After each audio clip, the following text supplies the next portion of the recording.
ছাত্রছাত্রীরা আশা করি সকলে ভালো আছো। আজকের ক্লাসে তোমাদেরকে সকলকে স্বাগত জানাই। আমরা আজকে আলোচনা করব গ্যাসীয় মাধ্যমে অনুদৈর্ঘ্য তরঙ্গের বেগ। গ্যাসীয় মাধ্যমে অনুদৈর্ঘ্য তরঙ্গের বেগ, the velocity of longitudinal wave in gaseous medium. গ্যাসীয়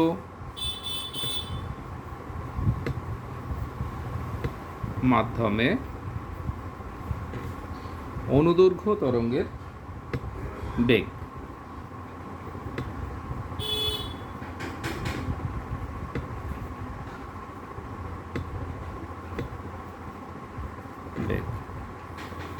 এর রাশিমালা আমরা নির্ণয় করব।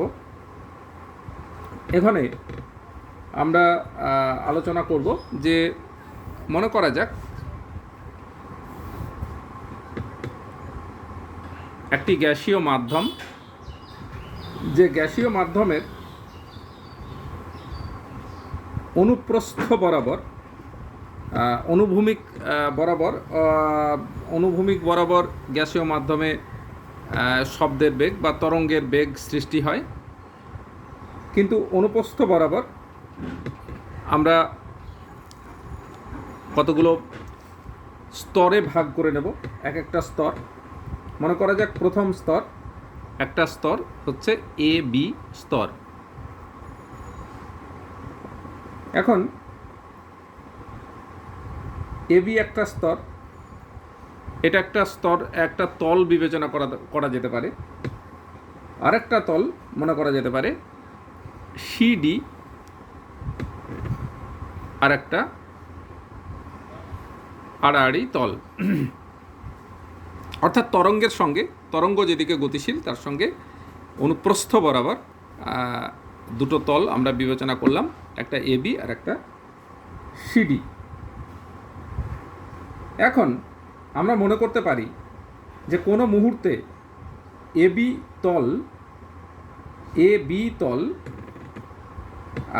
এবং সিডি তল স্থানচ্যুত হয়ে, অর্থাৎ অনুদৈর্ঘ্য একটা তরঙ্গ সৃষ্টি করার ফলে, কোনো একটা বিন্দুতে তরঙ্গ সৃষ্টি করার ফলে তার তলের স্থানচ্যুতি, তরঙ্গের স্থানচ্যুতি হয়ে এ বি তলে যে তরঙ্গ ছিল সেই তরঙ্গটা পরিবর্তন হয়ে যে তরঙ্গটা এ বি অবস্থানে ছিল সেই তরঙ্গটা মনে করা যাক কোথায় চলে গেল, না হলে এ প্রাইম বি প্রাইম বিন্দুতে, অর্থাৎ এ প্রাইম বি প্রাইম তলে গিয়ে হাজির হয়। এবং পরবর্তী আরেকটা তল যেটা ছিল সিডি তল ছিল, সেই সিডি তলটা আরেকটি তল, অর্থাৎ সি প্রাইম ডি প্রাইম তলে গিয়ে অবস্থিত হয়। অর্থাৎ অনুদৈর্ঘ্য তরঙ্গ দৈর্ঘ্য বরাবর তার অবস্থানচ্যুতি ঘটায়। মনে করা যাক এবি থেকে সে এ প্রাইম বি প্রাইমে যায় এবং সিডি থেকে সি প্রাইম ডি প্রাইম অবস্থানে পৌঁছয়। আমরা আরও মনে করতে পারি যে এই প্রথম তলের সরণ হচ্ছে ওয়াই, অর্থাৎ প্রথম তল অর্থাৎ এবি থেকে এ প্রাইম বি প্রাইম, এটাকে মনে করা যাক এই তলের যে সরণ ডিসপ্লেসমেন্ট সেটাকে আমরা মনে করতে পারি ওয়াই। এবং স্বভাবতই আমরা এটাও মনে করতে পারি যে তাহলে সিডি তল, অর্থাৎ পরবর্তী তলের যে সঞ্চালন, সেই তলের সঞ্চালনটা ওয়াইয়ের থেকে কিছুটা বেশি হবে। তাহলে আমরা মনে করতে পারি সেটা হচ্ছে ওয়াই প্লাস ডেল্টা ওয়াই, তার মানে ওয়াইয়ের থেকে কিছুটা বেশি, দ্যাট ইজ ডেল্টা ওয়াই। আমরা এটাকে বলতে পারি যে তা যদি হয় তাহলে নিচে আমরা একটুকু লিখি যে তরঙ্গের সঞ্চালনের জন্য এ বি তল থেকে এ প্রাইম বি প্রাইম তলে ওয়াই দৈর্ঘ্য সঞ্চালিত হয়। আবার সিডি তল থেকে সি প্রাইম ডি প্রাইম তলের দৈর্ঘ্য কতটা, না হলে Y plus delta Y equals Y plus delta Y, that is Y plus del Y del x into delta X. এক্ষেত্রে এক্স হলো দুটো যে তল এদের মধ্যবর্তী বেধ, অর্থাৎ এক্ষেত্রে এবি এবং সিডি তলের মধ্যবর্তী বেধ হচ্ছে ডেল্টা এক্স। এবি এবং সিডি তলের মধ্যবর্তী বেধ ইকুয়াল টু ডেল্টা এক্স ধরা যেতে পারে। তাহলে আমাদের মনে করা যাক যে প্রস্থচ্ছেদের ক্ষেত্রফল, যে একটি নল বা মাধ্যমের মধ্য দিয়ে গ্যাস সঞ্চালিত হচ্ছে, তার প্রস্থচ্ছেদের ক্ষেত্রফল আমরা ছবিতে একটুকু দেখিয়ে নিই। তার প্রস্থচ্ছেদের ক্ষেত্রফল মনে করা যাক আলফা, প্রস্থচ্ছেদের ক্ষেত্রফল আলফা। তাহলে আমরা কি পেতে পারি, যে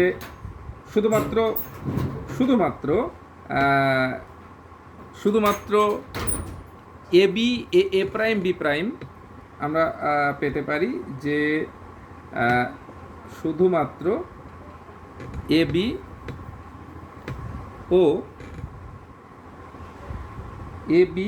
ও সিডি তলের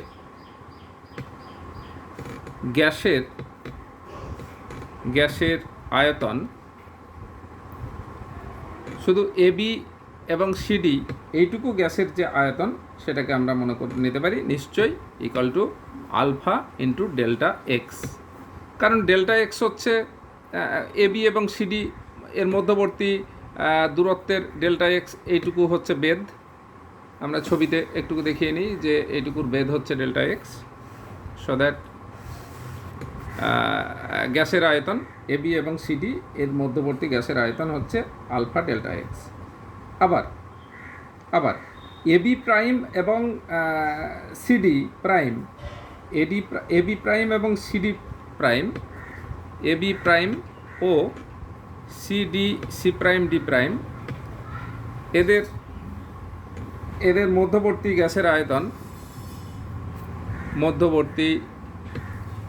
গ্যাসের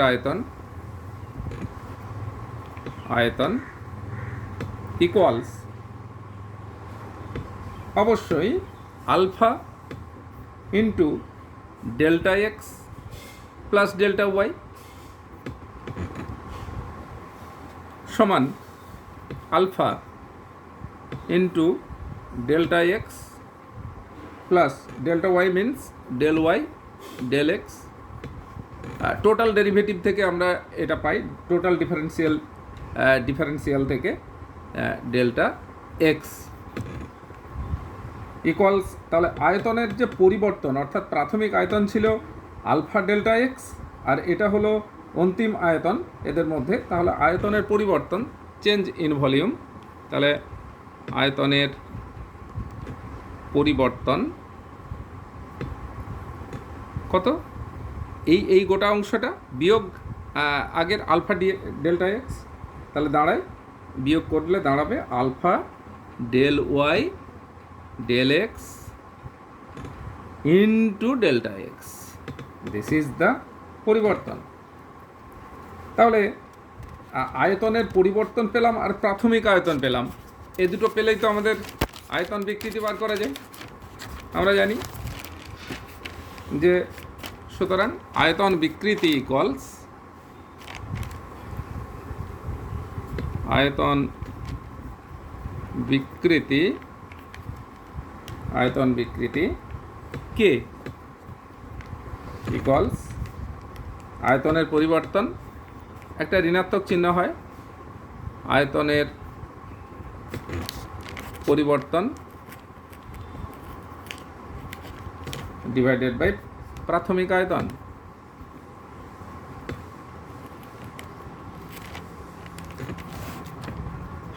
মান বসায়, পরিবর্তন minus alpha del Y del x into delta x by alpha delta x. Delta x cancel হলো, আলফা আলফা ক্যান্সেল হলো, তার মানে minus del Y del x. এটাই হচ্ছে আয়তন বিকৃতি এর মান।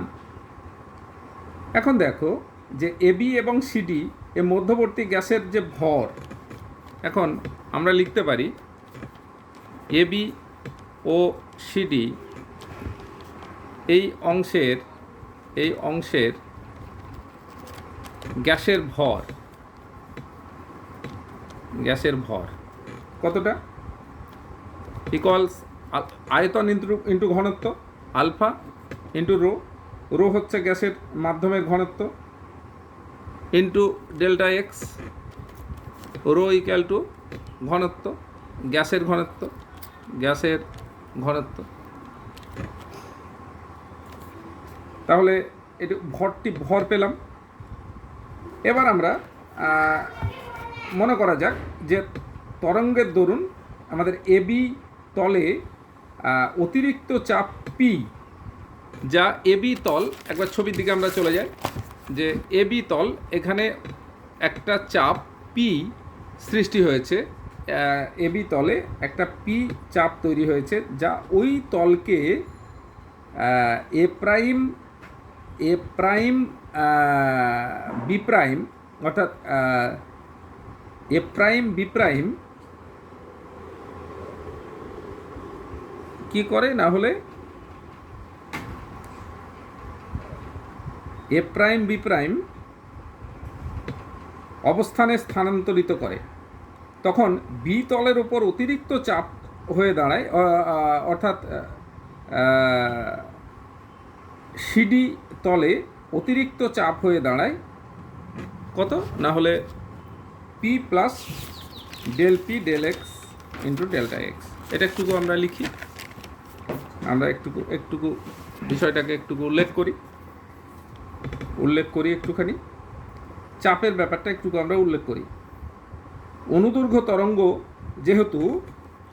যেহেতু অনুদৈর্ঘ্য তরঙ্গের জন্য এ বি তলে, চিত্রে এ বি তলে লিখি এ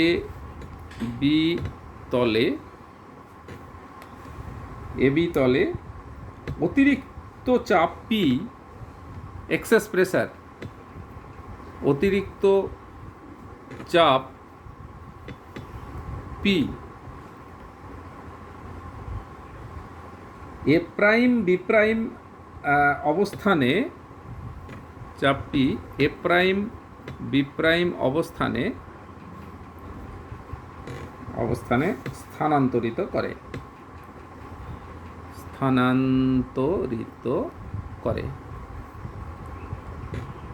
তার মানে ওই পরিমাণ পি পরিমাণ চাপটা থাকে বলেই কিন্তু অনুদৈর্ঘ্য তরঙ্গকে এগিয়ে নিয়ে যেতে সাহায্য করে।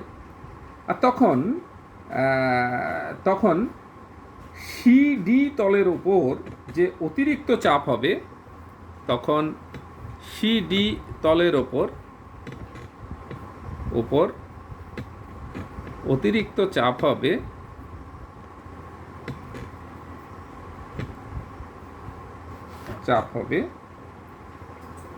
P plus del P del x into delta x. এবং এই চাপের জন্য কি হবে, না হলে এই চাপের জন্য সিডি তল থেকে সি প্রাইম ডি প্রাইম অবস্থানে যাবে, এবং সঙ্গে সঙ্গে সি প্রাইম ডি প্রাইম তল থেকে তার বিপরীত দিকে অর্থাৎ এ প্রাইম বি প্রাইম তলের দিকে ঋণাত্মক এক্স অক্ষ বরাবর একটা প্রতিক্রিয়া বলের সৃষ্টি হবে বা চাপ সৃষ্টি হবে। তাহলে এই প্রতিক্রিয়া বলের তার মানে এর ক্ষেত্রে তাহলে কি হবে যে সি প্রাইম ডি প্রাইম তল থেকে এ প্রাইম বি প্রাইম তলের প্রতি একটা প্রতিক্রিয়া বল সৃষ্টি হবে। তাহলে প্রতিক্রিয়াজনিত চাপ সৃষ্টি হবে, প্রতিক্রিয়াজনিত চাপ সৃষ্টি হবে। আর সেই চাপ হবে কত না হলে P plus del P del x delta x, এই প্রতিক্রিয়া চাপ সৃষ্টি হয়। আবার চাপ থেকেই চাপ ইন্টু ক্ষেত্রফল আমরা কি জানি যে সেটা বলের সৃষ্টি করে, প্রতিক্রিয়াজনিত বল। হ্যাঁ, তাহলে সৃষ্টি হয়। এবারে তাহলে প্রতিক্রিয়াজনিত চাপের ফলে আমাদের সি প্রাইম ডি থেকে, তাই সি প্রাইম ডি প্রাইম থেকে এই স্তরের এই তল থেকে এ প্রাইম বি প্রাইমের প্রতি এ প্রাইম বি প্রাইম এর প্রতি প্রতিক্রিয়াজনিত বল কত হবে এফ। আমরা জানি যে প্রতিক্রিয়াজনিত বল তাহলে কত হবে, তাহলে বলের পার্থক্য থেকে যতটুকুই বল পড়ে থাকবে সেটার সঙ্গে ক্ষেত্রফল গুণ, তার মানে del P del x into delta X into ক্ষেত্রফল, দ্যাট ইজ আলফা। এবার নিউটনের দ্বিতীয় সূত্রানুসারে আমরা জানি যে বল F equal to M into mass ইন্টু ত্বরণ, মাস ইন্টু অ্যাক্সেলারেশন, তার মানে এম এফ। তাহলে আমরা এখানে লিখতে পারি, অবশ্যই লিখতে পারি যে ডেল পি, তার মানে ফোর্সের মানটা আমরা এটা 1 নাম্বার, এটা 2 নাম্বার করলে 1 আর 2 দুটোকে সমান করতে পারি, যেহেতু দুটোই ফোর্স। তার মানে del P del x delta X into alpha equal to alpha rho delta X into minus del two Y del T square. এটা acceleration, del two Y del টি স্কোয়ার, এটা হচ্ছে অ্যাক্সেলারেশন। যেহেতু বিপরীত প্রতিক্রিয়াজনিত বল, তার জন্য একটা মাইনাস চিহ্ন এখানে আমরা দিয়েছি। বা এখান থেকে এসে আমরা কিসে দাঁড়াই, বা del P del x equal to minus rho del two Y del T square. এটা 3 নম্বর সমীকরণ দিই আমরা। আবার আমরা পি মানে চাপ, সেটাকে জানি, আগের বারে আমরা আলোচনা করেছিলাম কিছুক্ষণ আগে, যে আমরা জানি যে P equals minus K del Y del x. তাহলে এই সমীকরণ থেকে আমরা তাহলে পেতে পারি যে del x of minus K del Y del x 3 নম্বর সমীকরণে বসায় equals minus rho del two Y del t two, और del 2y del t2 equals k by rho del 2y del x square। এটা 4 নম্বর সমীকরণ। এই যে k by rho আমরা এখানে নিয়ে আসলাম, এটাকে ভি স্কোয়ার বলতে পারি, that is del 2y del t square equal two v square into del 2y del x square. এই যে সমীকরণটা আসলো, এই সমীকরণটাই আমাদের অনুদৈর্ঘ্য তরঙ্গের সমীকরণ। Very very important. তাহলে এটাকে এই সমীকরণ দুটিকে যদি আবার তুলনা করা হয়, অর্থাৎ এই যে সমীকরণ বার হলো, এটাকে যদি আমরা আগের সমীকরণ অর্থাৎ এটাকে তুলনা করি, মানে মানটা বসাই, অর্থাৎ ভি স্কোয়ারের মানটাকে বসাই, তাহলে আমরা কি পাচ্ছি যে v square equal to K by rho, তাহলে বা v equal to root over K by rho. তার মানে আয়তন বিকার গুণাঙ্ক ডিভাইডেড বাই মাধ্যমের ঘনত্ব, এদের বর্গমূলই হচ্ছে তরঙ্গের বেগ। তাহলে তরঙ্গের বেগের রাশিমালা, ভেরি ইম্পর্টেন্ট টার্ম, তরঙ্গের বেগের রাশিমালা আমরা এখান থেকে পেয়ে গেলাম যে একটা তরঙ্গের বেগ হচ্ছে আয়তন বিকার গুণাঙ্ক কে ইকুয়াল টু আয়তন বিকার গুণাঙ্ক, আয়তন বিকার গুণাঙ্ক, আর রো হচ্ছে মাধ্যমের ঘনত্ব, মাধ্যমের ঘনত্ব। Very important. মাধ্যম মানে এখানে গ্যাসীয় মাধ্যম, গ্যাসীয় মাধ্যমের ঘনত্ব। বেশ, আচ্ছা, এটা যদি অনুদৈর্ঘ্য তরঙ্গ, এটা যদি কঠিন মাধ্যম হতো, একটুকু আমরা খেয়াল করে দেখে নিই যে যদি মাধ্যমটা কঠিন মাধ্যম হতো, মাধ্যম যদি কঠিন হতো, কঠিন পদার্থ হতো হতো তাহলে কি হতো, এক লাইন একটুকু দেখা যেতে পারে যে কঠিন মাধ্যম হলে এখানে সবটাই থাকতো, শুধু অনুদৈর্ঘ্য বিকৃতিটা হতো দৈর্ঘ্যের পরিবর্তন, এখানে আয়তনের পরিবর্তন হতো না। তার মানে অনুদৈর্ঘ্য বিকৃতি হতো, আগের মতো সবই একই, শুধু অনুদৈর্ঘ্য বিকৃতিটা হতো, অনুদৈর্ঘ্য বিকৃতি হতো দৈর্ঘ্যের পরিবর্তন, দৈর্ঘ্যের পরিবর্তন ডিভাইডেড বাই প্রাথমিক দৈর্ঘ্য।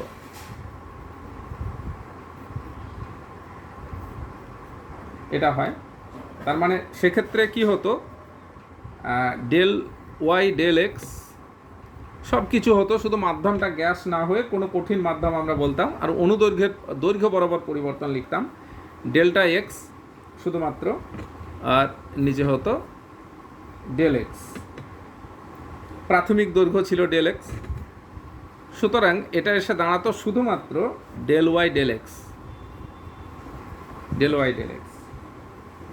আর ইয়ং গুণাঙ্ক ওয়াই আর প্রস্থচ্ছেদের ক্ষেত্রফল,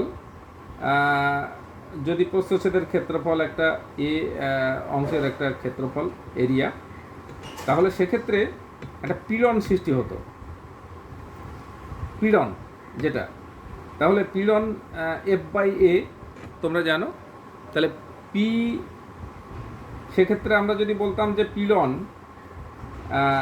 তাহলে একটা ছেদ থেকে আর একটা ছেদে যে পীড়নের পরিবর্তন হতো, সেই পীড়নের পরিবর্তনের জন্য বল সৃষ্টি হতো, তাহলে আমরা দেখতে পেতাম যে পীড়ন প্রাথমিক পীড়ন আর ছিল অন্তিম পীড়ন।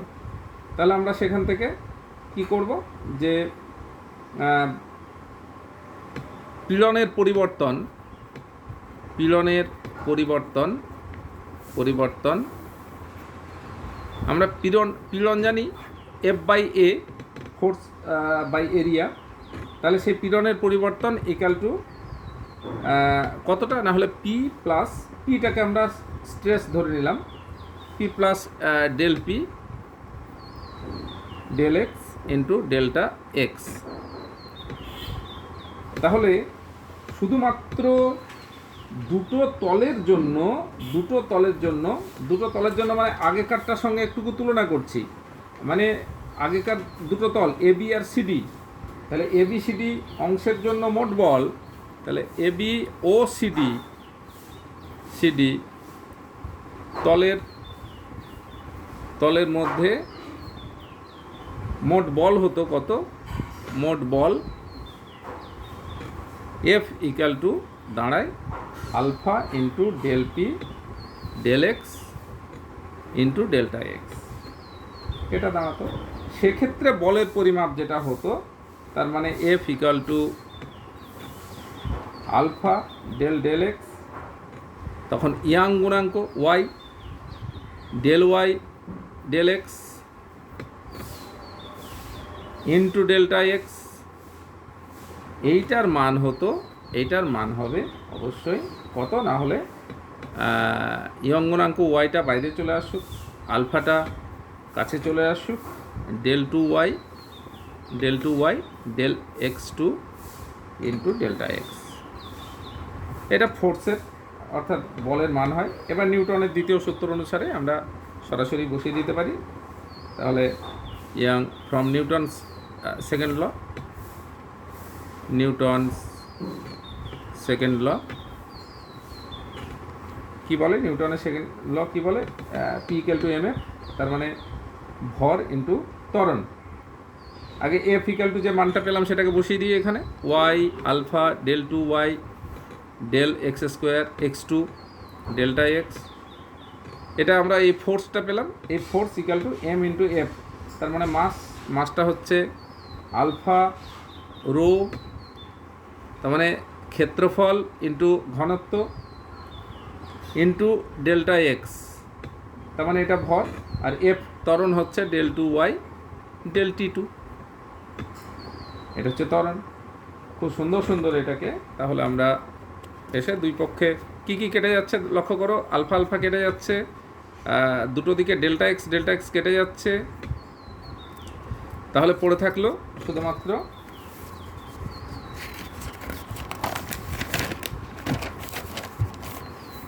তাহলে কি পড়ে থাকলো, del two Y del t two equals Y by rho del two Y del x two. তাহলে এখান থেকে আমরা পেতে পারছি যে ভি স্কোয়ার ইকাল টু, বা ডেল টু ওয়াই আগের মতোই, del two Y del t two equal to v square into del two Y del x two, তার মানে v square equals Y by rho, or v equals velocity equals y by rho, অর্থাৎ Young modulus divided by মেটেরিয়ালের ঘনত্ব, সেটাই হচ্ছে কঠিন পদার্থের মধ্য দিয়ে তরঙ্গের বেগ। Very very important, very very important. এই হলো আমাদের বিষয়। এখানে আমরা খুব সিম্পলি একটা কথা বলে আমরা ছাড়বো। এখানে যে আমরা দেখেছি যে অনুদৈর্ঘ্য তরঙ্গের ক্ষেত্রে গ্যাসীয় মাধ্যমে, তাহলে ইন গ্যাসীয় মাধ্যমে অনুদৈর্ঘ্য তরঙ্গের বেগ V equal to root over K by rho. এই যে কে আয়তন বিকার গুণাঙ্ক, এখানে বিজ্ঞানী ল্যাপ্লাস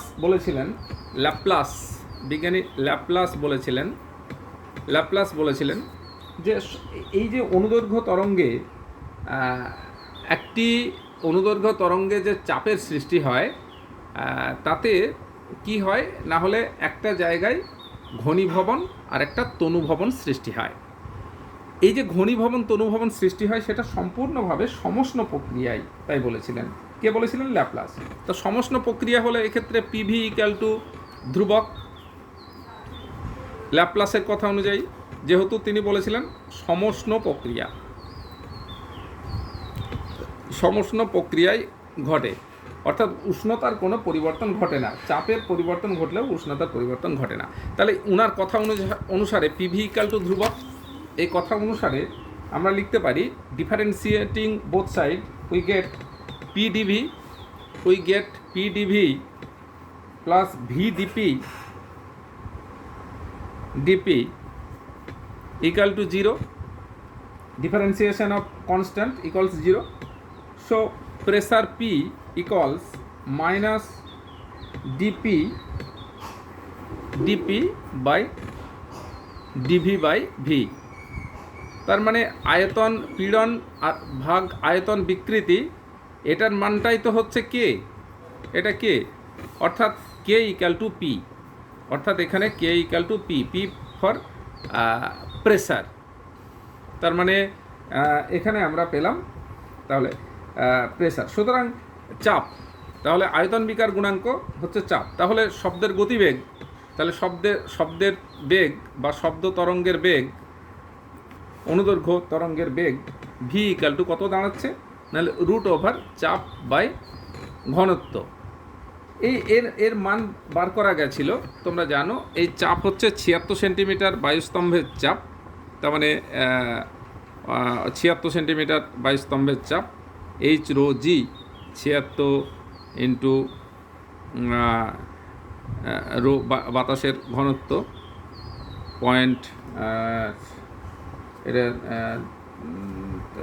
13.6, সরি 13.6, তার মানে 76 সেন্টিমিটার পারস্তম্ভের চাপ, পারদের ঘনত্ব ইন্টু 981, যদি আমরা ওই 900 গুণ 981 গুণ করি, 980.6 অ্যাকচুয়ালি, আমরা যদি গুণ করি এটাকে, তার মানে পি এর রাশিমালা হয়। তাহলে এর মানটা এটা মান বসায় ডিভাইডেড বাই ঘনত্বর মান বসায় যদি আমরা, তার মানে 1.293 ইন্টু 10⁻³ সব সিজিএসে। এই ঘনত্ব গ্রাম পার সেন্টিমিটার কিউব, আর এটাও সেন্টিমিটার সিসি প্রেসার, তার মানে 9/সেন্টিমিটার²। তার মানে সব সিজিএসে যদি বসা যায়, তাহলে এই যে ভেলোসিটিটা পাই, এই ভেলোসিটিটার মান যা হয় তার শেষমেশ এসে আসবে যে 280 মিটার পার সেকেন্ড, মোটামুটি এরকম বেগ আসবে। তার মানে শব্দ তরঙ্গের অনুদৈর্ঘ্য তরঙ্গের বেগ হচ্ছে 280 মিটার পার সেকেন্ড। কিন্তু এই যে আসলো এই মানটা কিন্তু বাস্তব পরীক্ষালব্ধ নয়। বাস্তব পরীক্ষালব্ধ মান হচ্ছে শব্দের বেগ হচ্ছে ভি ইকাল টু বাস্তবে ভি ইকাল টু 332, মোটামুটি 332.6 মানে প্রায় 333 মিটারের কাছাকাছি, 332 মিটার পার সেকেন্ড, আমি 332ই লিখছি, 332 মিটার পার সেকেন্ড এরকম। অ্যাকচুয়ালি তাহলে দেখা যাচ্ছে যে ল্যাপ্লাস যে ব্যাখ্যাটা দিয়েছিলেন অনুদৈর্ঘ্য তরঙ্গে শব্দ তরঙ্গ সমষ্ণ প্রক্রিয়ায় যায়, সেই ব্যাখ্যাটা কিন্তু সঠিক নয়, কোথাও ত্রুটিযুক্ত রয়েছে। এই ল্যাপ্লাসের সংশোধনটা করেছিলেন পরবর্তীকালে